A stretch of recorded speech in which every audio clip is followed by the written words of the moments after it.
নমস্কার,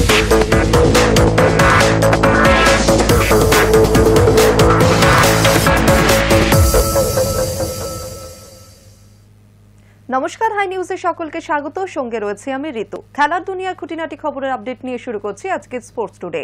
আর শুরুতেই দেখে নেব আজকের হেডলাইন্স। মোহনবাগানে শেষ হোসে মলিনা যুগ। বুধবার ক্লাবের তরফ থেকে জানিয়ে দেওয়া হলো কোচের পদ থেকে সরিয়ে দেওয়া হয়েছে স্প্যানিশ হেড স্যারকে। আইএসএল নিয়ে তুমুল টামাটলের মধ্যেই নতুন কোচ হিসেবে সের্জিও লোবেরার নাম ঘোষণা করল সবুজ মেরুন ব্রিগেড। ফের বাঁ হাঁটুতে চোট পেয়ে ছিটকে গেলেন প্রাক্তন ব্রাজিল অধিনায়ক নেইমার। 2025 সালে তার আর মাঠে ফেরার সম্ভাবনা নেই, যার অর্থ 2026 বিশ্বকাপেও আদৌ তাকে ব্রাজিলের জার্সি গায়ে খেলতে দেখা যাবে কিনা সেটা নিয়ে বড়সড় প্রশ্নচিহ্ন উঠে গেল। দক্ষিণ আফ্রিকার বিরুদ্ধে শোচনীয় পরাজয় ভারতীয় দলের। সোশ্যাল মিডিয়া, সংবাদ মাধ্যমে ক্রিকেটার, কোচের সমালোচনা, তুলোধনা, ট্রোল, এসবের মধ্যেই সতীর্থদের চাঙ্গা করতে আসরে নামলেন ভারতের টেস্ট অধিনায়ক শুভমান গিল। জয়দেব মুস্তাক আলী ট্রফির অভিযান শুরু বাংলার। অন্য ম্যাচে ইডেনের ক্রিকেট প্রেমীদের হতাশ করেছে বৈভব সূর্যবংশী। চণ্ডীগড়ের বিরুদ্ধে রান পেল না বিহারের ব্যাটার, তার দলও হেরে গেল।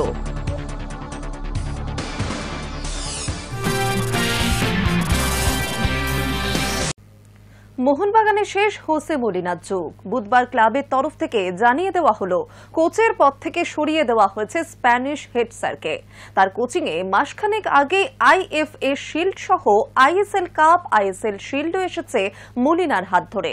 তবে আইএসএল নিয়ে তুমুল ডামাডোলের মধ্যেই নতুন কোচ হিসেবে সের্জিও লোবেরার নাম ঘোষণা করল সবুজ মেরুন ব্রিগেড।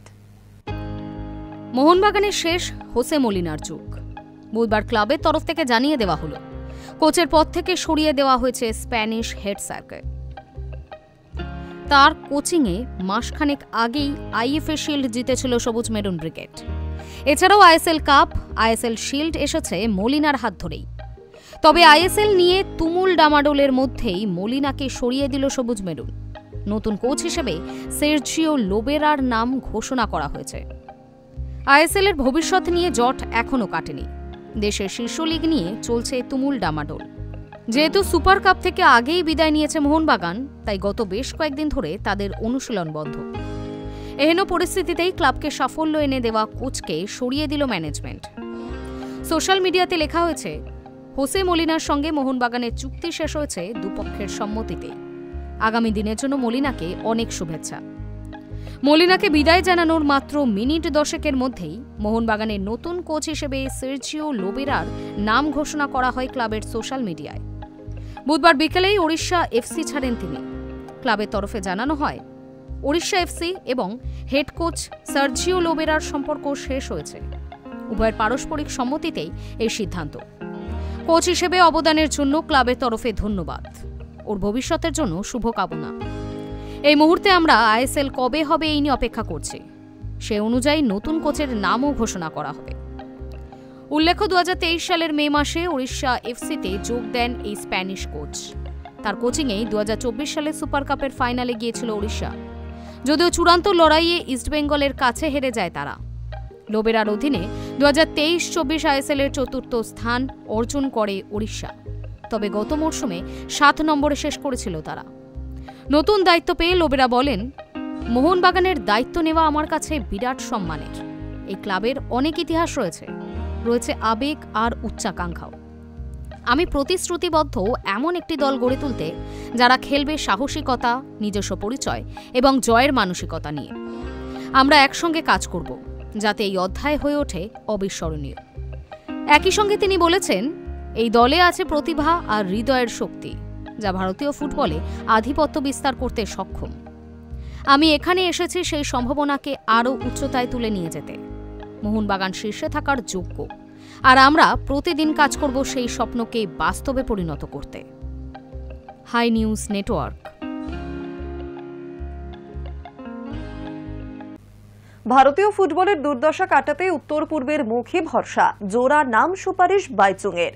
ভারতীয় ফুটবলের দুর্দশা কাটানোটা চ্যালেঞ্জিং হবে নতুন বোর্ডের কাছেও, মন্তব্য পাহাড়ি বিচের। ভারতীয় ফুটবল সেন্সেক্সের গ্রাফ ক্রমশ নিম্নমুখী। নামতে নামতে ফিফা ক্রমতালিকায় 142-এ চলে গিয়েছে ভারত। 22 বছর পর বাংলাদেশের বিরুদ্ধে হারতে হচ্ছে খালিদ জামিলের দলকে। বিগত কয়েক বছর ধরে এমন হতশ্রী পারফরমেন্সের পর ক্ষোভে ফুঁসছেন প্রাক্তনরা। টাটা স্টিল ম্যারাথনের একটি অনুষ্ঠানে এসে ভারতীয় ফুটবলের বর্তমান র্যাঙ্কিং নিয়ে মন্তব্য করেছেন বাইচুং ভুটিয়া। তার মতে ভারতীয় ফুটবলের দুর্দশা কাটাতে উত্তর পূর্বের মুখই ভরসা জোগাতে পারে। প্রাক্তন ভারত অধিনায়ক বাইচুং ভুটিয়া বলেন, 3 বছর ধরে আমাদের ফুটবলে অনেক ক্ষতি হয়েছে, যার প্রভাব দলেও পড়েছে। খেলতে না পারলে তো র্যাঙ্কিংয়ে পতন হবেই। এমন চলতে থাকলে তো ফিফার ক্রমতালিকায় আরও পিছিয়ে পড়তে পারে দল। যদি র্যাঙ্কিং 150-তে চলে যায়, অবাক হওয়ার কিছু থাকবে না। কঠিন সময় সামলে উপরে উঠতে গেলে আরও সময় লাগবে। ভারতীয় ফুটবলের এমন অবস্থার জন্য ফেডারেশনকে দায়ী করছেন প্রাক্তন ভারত অধিনায়ক বাইচুং ভুটিয়া। তার কথায়, ভবিষ্যতে ফেডারেশনে যদি নতুন বোর্ড আসে, তাদের সামনে এটা একটা বড় চ্যালেঞ্জ হবে। হয়তো শূন্য থেকে আবার সবকিছু শুরু করতে হবে। শেষ 3টে বছর জাতীয় দলের পারফরমেন্স সমর্থকদের হতাশ করেছে। বিভিন্ন কারণে পরিস্থিতি প্রতিকূল হয়েছে, তবে শীর্ষ আদালতের রায় অনেকই পরে এসেছে।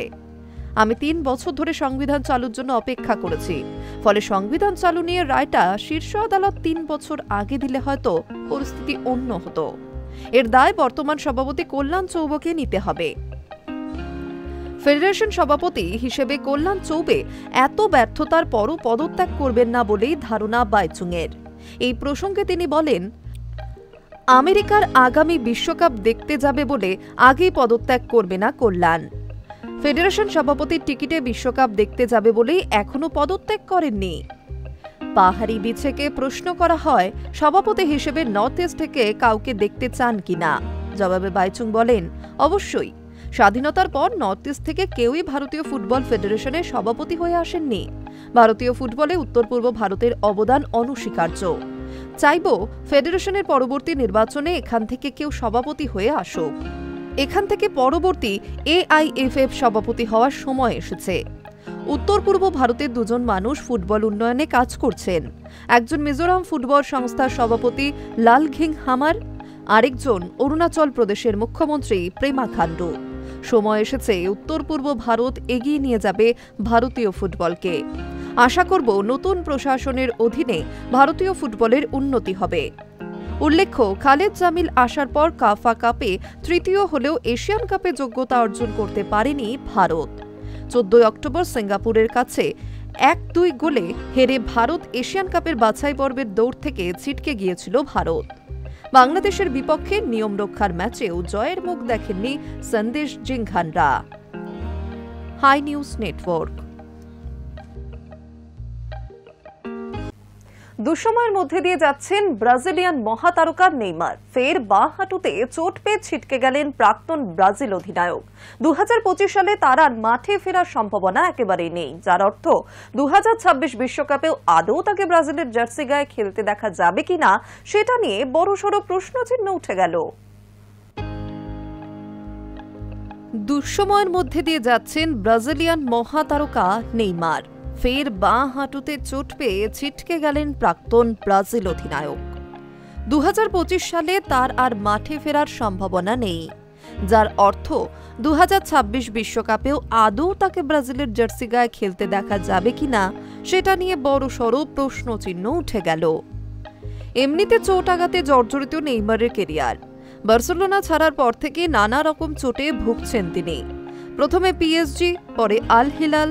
চোটের জন্য কোথাও নিজের সেরা ফর্ম দেখাতে পারেননি তিনি।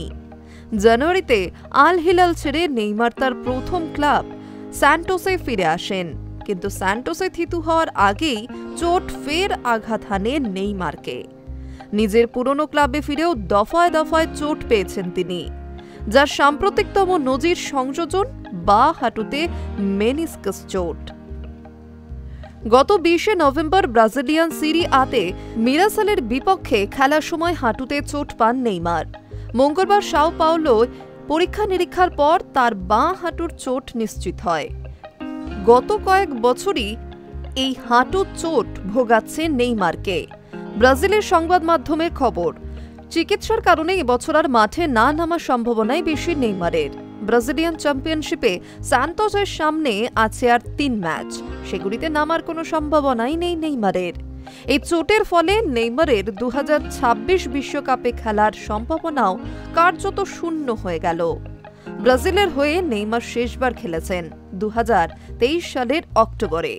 উরুগুয়ের বিপক্ষে সেই ম্যাচে বাঁ হাঁটুর ACL ছিঁড়ে যায়।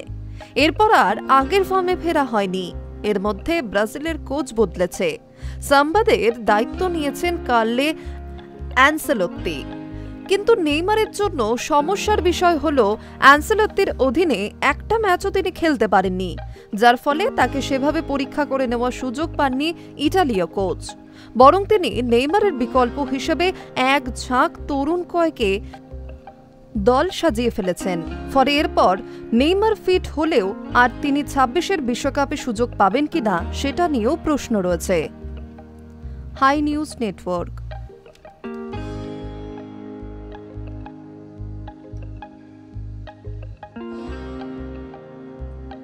দক্ষিণ আফ্রিকার বিরুদ্ধে শোচনীয় পরাজয় ভারতীয় দলের। সোশ্যাল মিডিয়া, সংবাদ মাধ্যমে ক্রিকেটার কোচের সমালোচনা, তুলোধনা, ট্রোল, এসবের মধ্যে সতীর্থদের চাঙ্গা করতে আসরে নামলেন ভারতের টেস্ট অধিনায়ক শুভমান গিল। দেশের মাটিতে চুনকাম, দক্ষিণ আফ্রিকার বিরুদ্ধে শোচনীয় পরাজয় ভারতীয় দলের। সোশ্যাল মিডিয়া, সংবাদ মাধ্যমে ক্রিকেটার কোচের সমালোচনা, তুলোধনা, ট্রোল, এসবের মধ্যেই সতীর্থদের চাঙ্গা করতে আসরে নামলেন ভারতের টেস্ট অধিনায়ক শুভমান গিল, যিনি চোটের জন্য গুয়াহাটি টেস্ট খেলেননি। প্রথম টেস্টে তিনি থেকেও ছিলেন না। প্রথম ইনিংসে ব্যাট হাতে নেমে একটি বাউন্ডারি মেরেই চোটের জন্য ছিটকে যান আর মাঠে ফিরতে পারেননি। দ্বিতীয় ইনিংসে ব্যাট করতে পারেননি। ক্রিকেট মহলের একাংশের দাবি, শুভমান যদি 2 ইনিংসে ঠিকমতো ব্যাট করতে পারতেন তাহলে হয়তো ইডেনে হারতে হতো না ভারতকে। তাছাড়া তার নেতৃত্বও মিস করেছে ভারতীয় দল। গুয়াহাটিতে দলের সঙ্গে গেলেও শুভমান খেলতে পারেননি। তিনি খেললে হয়তো সেখানেও এত লজ্জার মুখ টিম ইন্ডিয়াকে দেখতে হতো না। আসলে ভারতের মিডল অর্ডারের তিনি স্তম্ভ। সে যাই হোক, তার অনুপস্থিতিতে সিরিজে চুনকাম হতে হয়েছে। সতীর্থরা বিধ্বস্ত। তাদের চাঙ্গা করতে এবার সোশ্যাল মিডিয়ায় বার্তা দিলেন ভারতীয় অধিনায়ক। গিল বললেন, শান্ত সমুদ্র কখনো এগিয়ে চলা শেখায় না, ঝড়ঝঞ্ঝাই হাত শক্তিশালী করে তোলে। আমরা পরস্পরের প্রতি আস্থা রাখব, একে অপরের জন্য লড়াই করব, এইভাবেই এগিয়ে যাব, আরও শক্তিশালী হয়ে উঠব। কঠিন সময়ে অধিনায়কের ঐক্যবার্তা পানদের চাঙ্গা করবে বলেই আশা ক্রিকেট মহলের। ঘাড়ের চোটে কাবু শুভমান আপাতত বিশ্রামে। রবিবার দক্ষিণ আফ্রিকার বিরুদ্ধে যে ওয়ানডে সিরিজ শুরু হতে চলেছে তাতেও তিনি খেলবেন না। এমনকি প্রোটিয়াদের বিরুদ্ধে টি-20 সিরিজে তিনি থাকবেন কিনা তা নিয়েও সংশয় রয়েছে। Hi news network.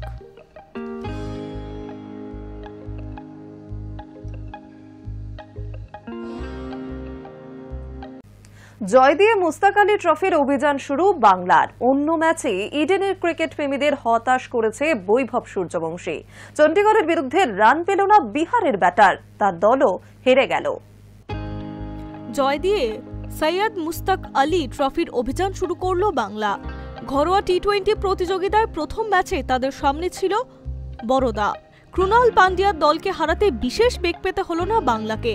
অন্য ম্যাচে ইডেনের ক্রিকেট প্রেমীদের হতাশ করেছে বৈভব সূর্যবংশী। চণ্ডীগড়ের বিরুদ্ধে রান পেল না বিহারের ব্যাটার, তার দলও হেরে গেল। হায়দ্রাবাদের রাজীব গান্ধী আন্তর্জাতিক ক্রিকেট স্টেডিয়ামে প্রথমে ব্যাট করতে নামে বরোদা। স্কোয়াডে ছিলেন ক্রুনাল পান্ডিয়া, হার্দিক পান্ডিয়া, জিতেশ শর্মা, রসিক সালামের মতো এই ফরম্যাটের একাধিক চেনা মুখ।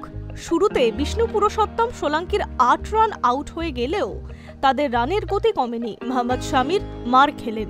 13 বলে 32 রানের ঝোড়ো ইনিংস খেললেন শিবালিক শর্মা, তাকে ফেরান সক্ষম চৌধুরী। এখান থেকেই খেলায় ফেরে বাংলা। পরপর উইকেট খোয়াতে থাকে বরোদা। তাদের দলের অধিনায়ক ক্রুনাল পান্ডিয়ার একটা দিক ধরে রাখেন। 39 রানে তাকে সাজঘরে ফেরান সক্ষম। অন্য প্রান্তে 27 বলে অপরাজিত 53 রানের দুরন্ত ইনিংস খেলেন ভানু পান্ডিয়া। সবশেষে রাখিস সালামদারকে ফেরান মোহাম্মদ শামি। 4 ওভারে তিনি দেন 39 রান। সব মিলিয়ে বরোদা তেলে 181 রান। সক্ষম চৌধুরী ও ঋত্বিক চট্টোপাধ্যায় 2টি করে উইকেট নেন। শাহবাজ আহমেদ এবং সায়ন ঘোষ ভাগ করে নেন 1টি করে উইকেট। জবাবে ব্যাট বিস্ফোরক শুরু করেন বাংলার 2 ওপেনার অভিষেক পোড়েল এবং করণ লাল। পাওয়ার প্লেতে স্কোর বোর্ডে যখন 82 রান সাজঘরে ফেরেন অভিষেক। 24 বলে 50 রান করেন তিনি। করণের সংগ্রহে 21 বলে 42 রান। শাকির গান্ধী, অভিমান্যু ঈশ্বরন ব্যর্থ হলেও সুদীপ্ত ঘরামি এবং শাহবাজ আহমেদ বঙ্গ ব্রিগেডকে মাত্র 17.1 ওভারের মধ্যেই জয়ের সরণিতে নিয়ে যান। অন্য ম্যাচে ইডেন গার্ডেন্সের চণ্ডীগড়ের কাছে হেরে গিয়েছে বিহার। 4 বলে 14 রানের ইনিংস খেলেছে বৈভব সূর্যবংশী। তার ইনিংসে ছিল 2টি ছক্কা। বিহার প্রথমে ব্যাট করে 157-র বেশি তুলতে পারেনি। জবাবে 18.4 ওভারে জয়ের রান তুলে নেয় চণ্ডীগড়। Hi news network.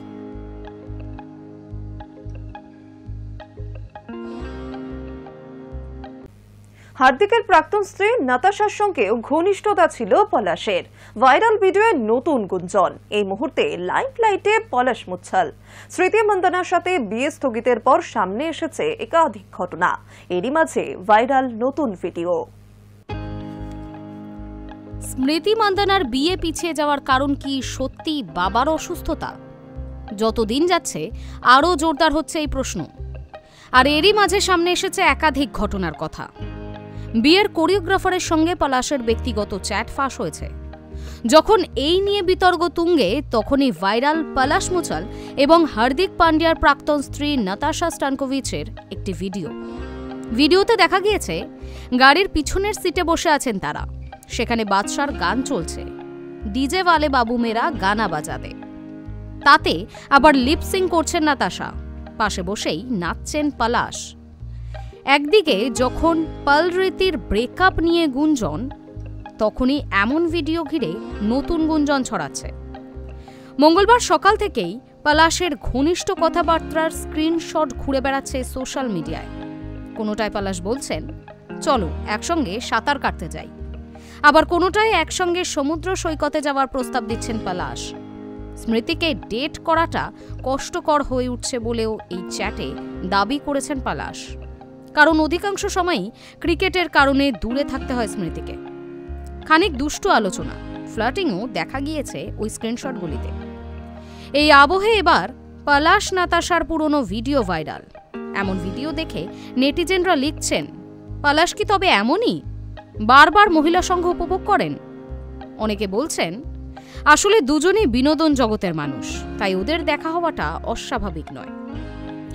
উল্লেখ্য, বিশ্বকাপের সময় জানা গিয়েছিল 23 নভেম্বর স্মৃতি পলাশের বিয়ে।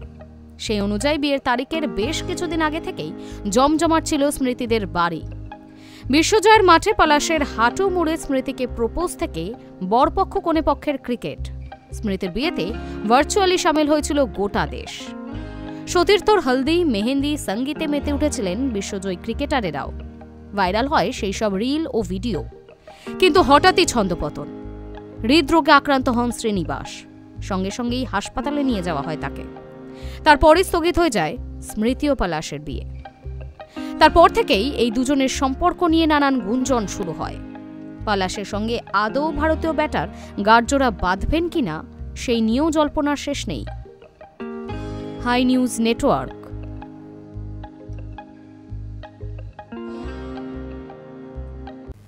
জল্পনার অবসান। কমনওয়েলথ গেমস আহমেদাবাদে 2030 সালে শতবর্ষ পূর্ণ হচ্ছে ঐতিহ্যবাহী এই প্রতিযোগিতার। বুধবার গ্লাসগোতে বার্ষিক সাধারণ সভায় আহমেদাবাদকে শিলমোহর দিয়েছে 74 সদস্য দেশ।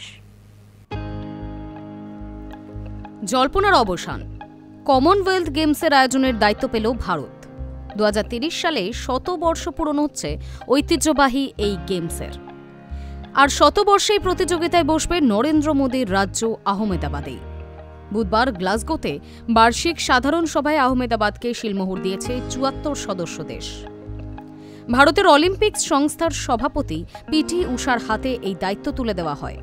Commonwealth games association of India এবং গুজরাট সরকারের প্রতিনিধিত্বকারী একটি প্রতিনিধি দল এই প্রতিযোগিতা আয়োজনের জন্য সরকারিভাবে দরপত্র জমা দিয়েছিল আগেই।